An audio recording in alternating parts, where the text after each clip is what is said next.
probably in 2008, I was diagnosed with acute, predominantly disillusional disorder.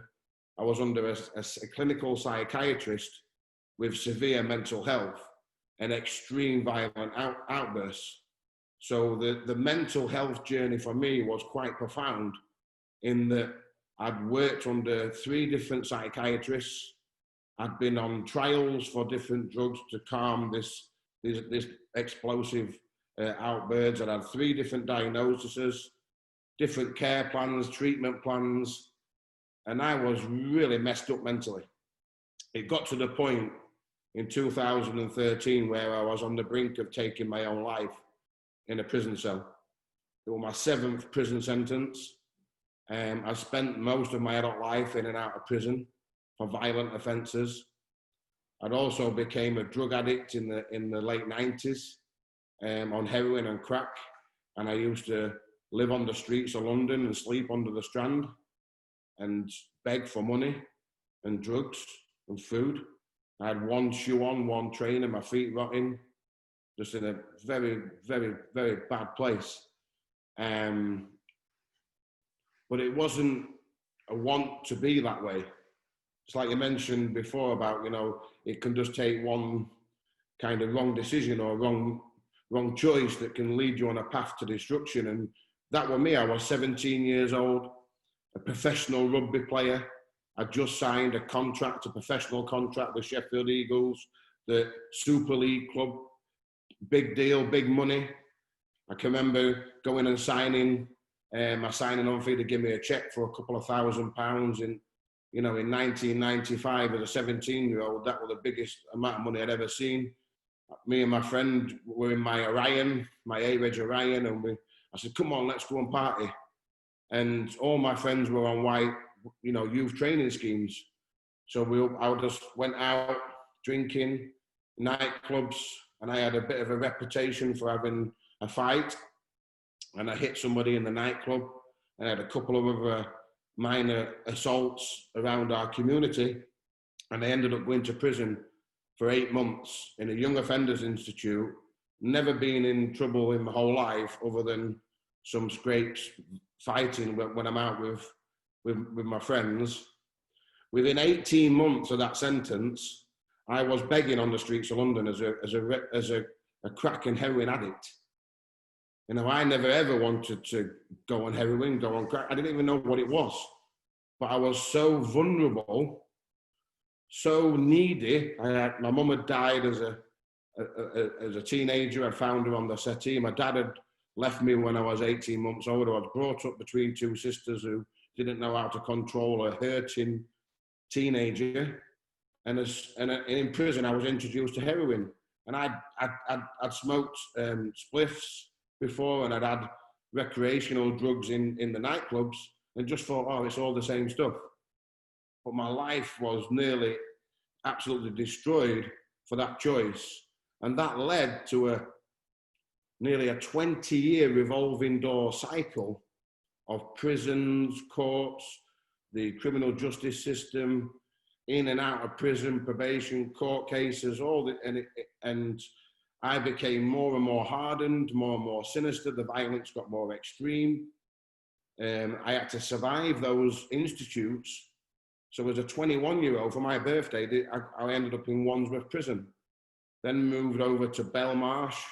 Because I was in for a street robbery, they put me on the Category A unit. So the people I were mixing with were hardened villains, hardened criminals, murderers, robbers, major drug dealers, the big boys. And I was a 21-year-old recovering heroin addict who had to grow up and toughen up fast.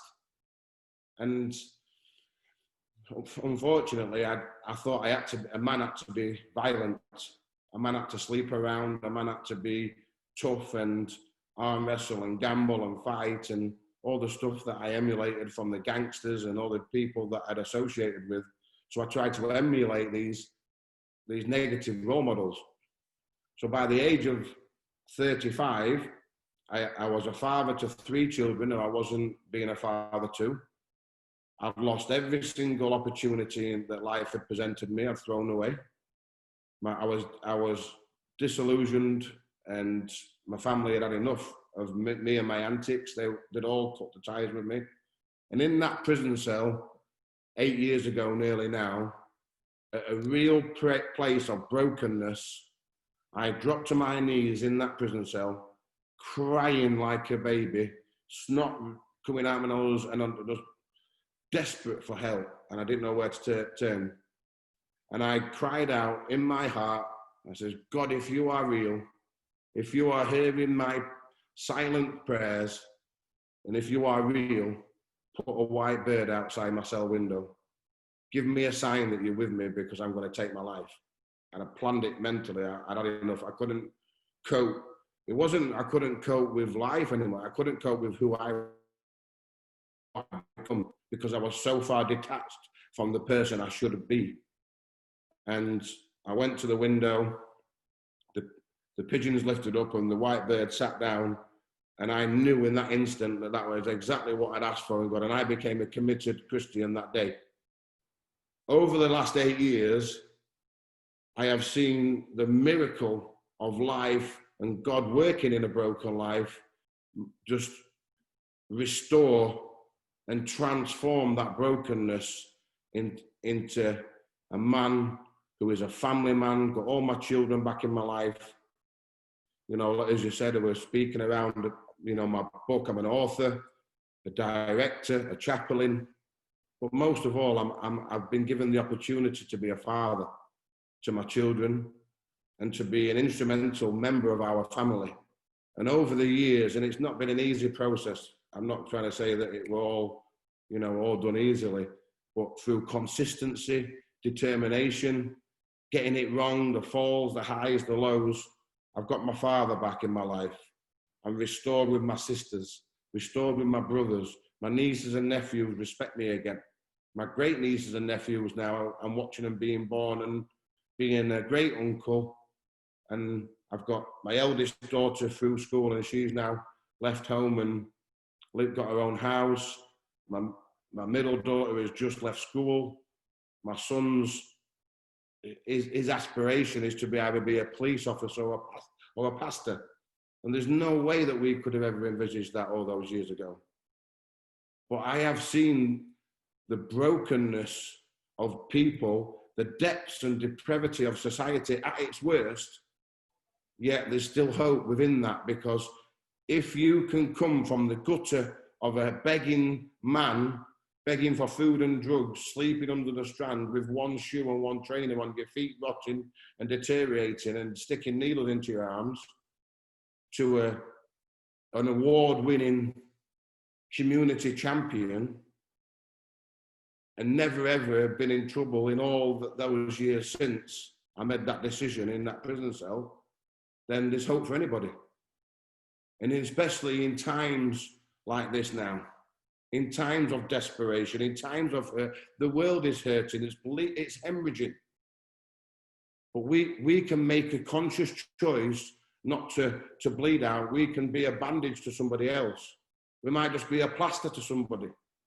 But by a kind word, reaching out, showing love, showing compassion, having the ability to, even when you're hurting, to help others, that's part of the process. You know, and I talk a lot on what does freedom mean to you? And freedom to me is the ability to be my primary objective, which is to be dad. You know, I spent a lot of years trying to do stuff for everybody else other than my children. And it came to detriment of that, because I was not in their lives properly. And I had to wake up and become a man. I didn't have a job. I never worked. I never paid bills. Didn't have a clue. One of the first mentors that I had taught me how to do a spreadsheet to budget to pay bills. You know, and it's just been, so getting alongside people who are broken and damaged is key to giving them a glimmer of hope that they can then come the full circle. There'll be people on here today who've never experienced any of that kind of stuff, but are struggling mentally, struggling emotionally. They've lost loved ones, they've been abused, they've been battered, they've been hurt. Everyone's got a story, and it's the power in the telling of that story where the breakthroughs come from. And I just want to encourage every single person on here, whatever it is you're dealing with, that there is hope, there is opportunity. And for me, that hope comes in Jesus Christ. Plain and simple. There was no other way for me. I tried Ritalin trials, psychiatrist, psychologist. I thought I was some profound theologian, you know, prophecies, all these different things that I were involved with, but none of it made any life transformations. But when I became a committed Christian, my life changed day by day, week by week, month by month, year by year, to the point now where I can offer that hope to other people because I understand. I've been in that broken place, I've been in that darkness, and I understand that internally, a lot of us struggle just to face the day. There's many times I just wake up and I think, I can't do it no more. But something now just, come on, Alan, just go another day. Just go.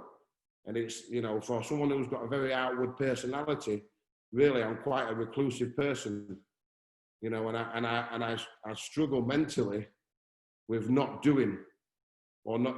And I think that some people have to help others to help themselves. It's not a selfish thing. It's just part of how they are.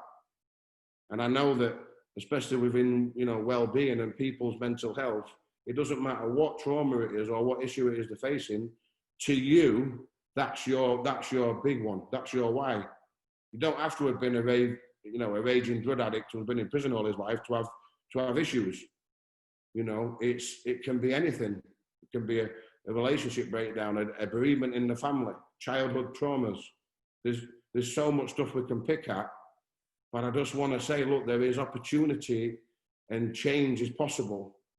Don't allow circumstance and the way the world is going to put you in a category or put you in a box or make you live now in fear. Because that is the key word at the moment. We are living in fear, a suppressive society, and our freedoms are being taken right in front of us eyes and nobody is saying boo. Politically, across the board, we haven't got a voice anymore because it's come on a world assignment. And all we can do now is say, right, I am not going to allow what's happening out there to affect me in here and in here. And I've got to take care of me to be able to take care of others. And for me now, that has just been, right, I had so much stuff going off within my life that I was getting anxiety because I couldn't finish any projects. So I said, right, no, I'm chopping everything off. I'm just going to concentrate on fixing the house up because I've neglected my home. Get that right. Then start, and I've just been ruthless in cutting off stuff that is causing me to be anxious or to slip into depression because I feel a failure because I'm not achieving what I'd set out to achieve. So now the micro goals is key. A lot shorter goals, shorter time frames, and just little steps rather than trying to, for me, change the world overnight. It was small steps, little micro goals, and then consistent over a period of time. Over the last 6 or 7 months, I've probably attained more stuff than over the last few years because I've just broke it down into smaller pieces. But I just want to encourage that each and every single person that you're unique, you are special, you're here for a purpose. There's so much that you can and are to do in life. Don't allow the circumstances that you're in or have been in to determine who and what you are and where you're going to go and what you become. Because I know that there's a God that loves you and also that you are loved by this group of people, else you wouldn't be sitting here on a morning. You know, you'll be together for a reason because people care. And I just want to say that you are loved. You know, you never, ever, ever, ever have to struggle. You never have to get to that place where I was in that cell where I was going to kill myself. I mean, that is a dark place to be in. And I never would want that to experience that to happen to anybody else. But I know that that is so easy to get into that mindset. So if anybody is feeling that way, please reach out. Reach out to the hosts and the facilitators of this group because you're not alone. Don't suffer in silence. And like the tagline says, it's okay not to be okay. That's right. You are where you are at this time, but it doesn't mean that's going to determine where you're going to end up.